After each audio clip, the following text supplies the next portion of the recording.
Let's do some ink swatching.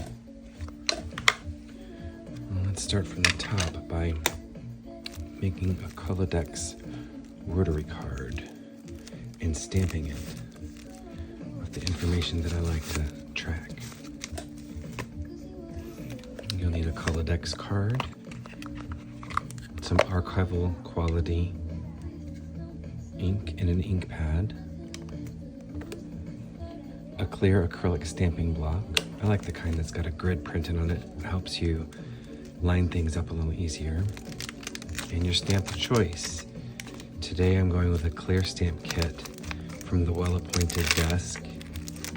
Reinert's made some very good stamps that have nice deep etchings on there, which lets you pile on some ink and press firmly without getting lots and lots of smudges, which is nice. A lot of times these clear stamps are kind of mushy. You push too hard and you just get a blob for a stamp instead of your defined pattern that you're going for. So ink up your stamp. Get it nice and wet and juicy. Line it up where you'd like it. Press firmly.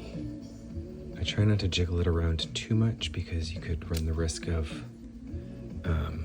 getting blurred lines.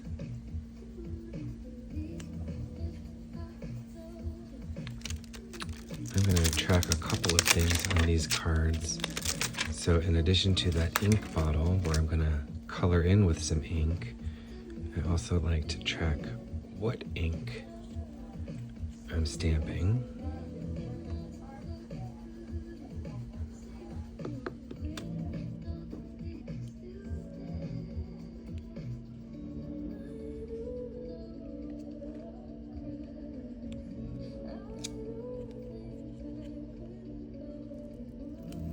I'm just going to set those aside for now, and I'll clean them later. As long as you get to them fairly quickly, they clean well with some warm soapy water. I know that there are ink cleaning kits, solutions, wipes, whatnot. I find the simplest is usually the best. This little stamp helps me track whether it's a shading, sheening, shimmer, or multichromatic ink.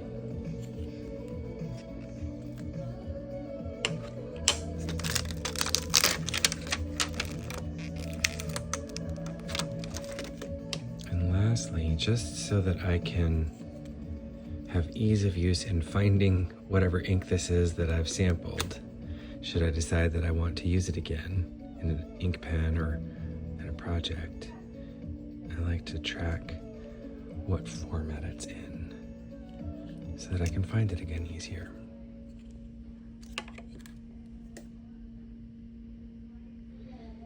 So that's the swatch card. Excuse me, thought I was prepared. I'm going to use a Kakimori dip pen with a stainless steel nib, and I'm agitating this bottle of ink because it's got shimmer in it and I want to distribute it evenly through the ink. This is Robert Oster Signature Ink Fire and Ice. This was recommended to me by the inimitable Brad Dowdy from the Pen Addict.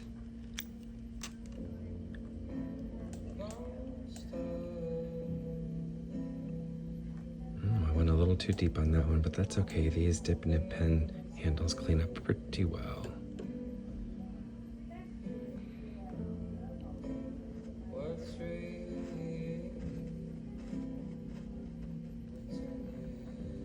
The thing I like about the Kakimori dip nib pens is you get interesting little puddles of ink as well, so it lets you see shade and shimmer and sheening. It just kind of puddles in the corners wherever you like it.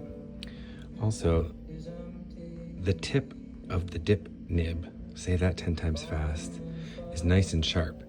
The steeper an angle you hold it, the finer of a line you can write. So it's not just for drawing or painting or shading. You can write with this.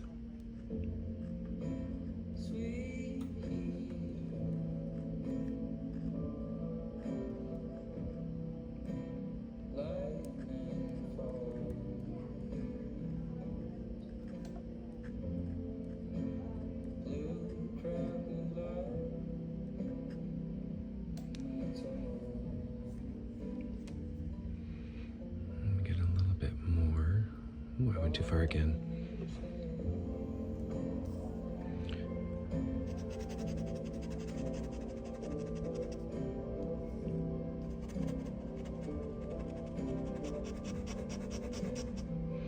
You might be thinking to yourself, Rob, that's a white marble surface you're working on. What if it bleeds through? I have yet to have an ink bleed through these Colodex cards. Anna Reinhardt has made a beautiful product. Now on my finger is a different story,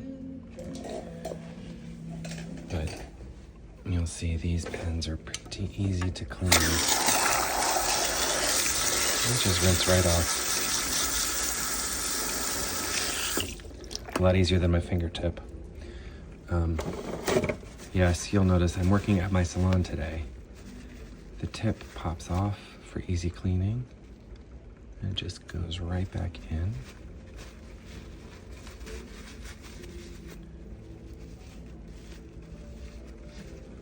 I feel like there might still be some ink left in there.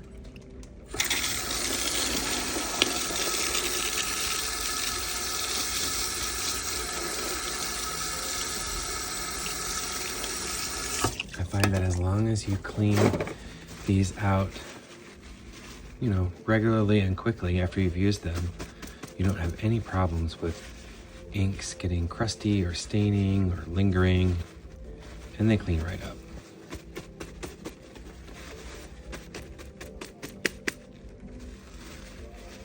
See, I went too deep in there and the ink got down into the well.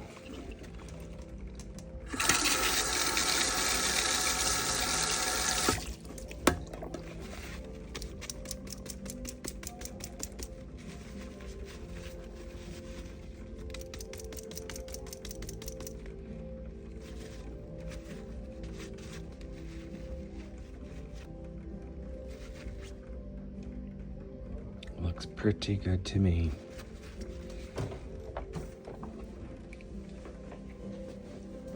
Let's take a look at our ink.